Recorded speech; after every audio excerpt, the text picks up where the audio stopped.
Hello တူရီဝါဒနာရှင်ညီကိုမများအားလုံးမင်္ဂလာပါဗျာ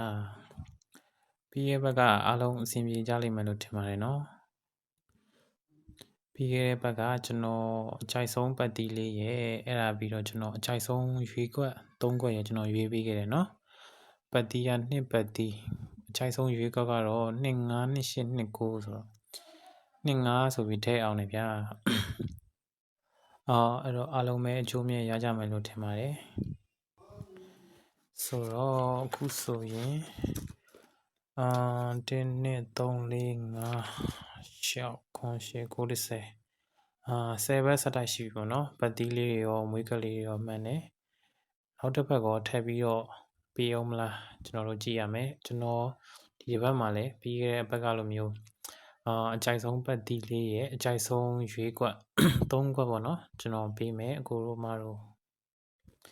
အကြိုက်ဆုံးပတ်တီးနဲ့အကြိုက်ဆုံးရွေးကွက်ပေးမယ်ဆိုတော့ဟုတ်ကဲ့ဒီတစ်ပတ်ပေါ့နော်ဒီတစ်ပတ်29ရက်ကနေပြီးတော့3ရက်နေ့ထိ9ရက်ပိတ်ရက်လည်းမရှိဘူးAC ဆိုလို့ရတယ်ပတ်တီးကခွန်ပတ်တီးပါခွန်ပတ်တီးကိုမှကျွန်တော်အကြိုက်ဆုံးရွေးကွက်3ခွက်ကတော့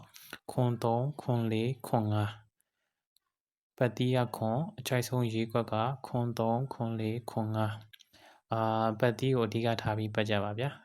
အကြိုက်ဆုံးရွေးကွက်တွေကတော့ပပလေးလိုက်ထိုးကြပါဗျာပတ်တီးကတော့ပို့ပြီးတော့အားကောင်းတော့ပေါ့ပြီးခဲ့တဲ့ပတ်ဗီဒီယိုမှာလည်းကျွန်တော်လိုက်စစ်ပေးပြီးသွားပြီပေါ့နော်ပတ်တီးကတော့လုံးဝမမှန်နဲ့ရွေးကွက်တွေကတော့အမှတစ်ပတ်နှစ်ပတ်လောက်တော့မှားဘူးလေပေါ့နော်ကျတော့ပတ်တီးကိုဦးစားပေးပြီးတော့ပတ်ရွေးကွက်3ကွက်ကိုကျတော့ပပလေးရန်ထိုးကြပါဗျာကျွန်တော်ရဲ့ channel လို့လည်း subscribe လုပ်ပေးပါအောင်ဗျအပတ်တိုင်းခုလိုမျိုးမှန်နေတဲ့ share ပတ်တီးတွေရဲ့အကြိုက်ဆုံးရွေးကွက်လေးလည်းတင်ပေးမှာဖြစ်လို့ channel လေးကိုလည်း subscribe လုပ်ပေးကြပါအောင်ဗျာ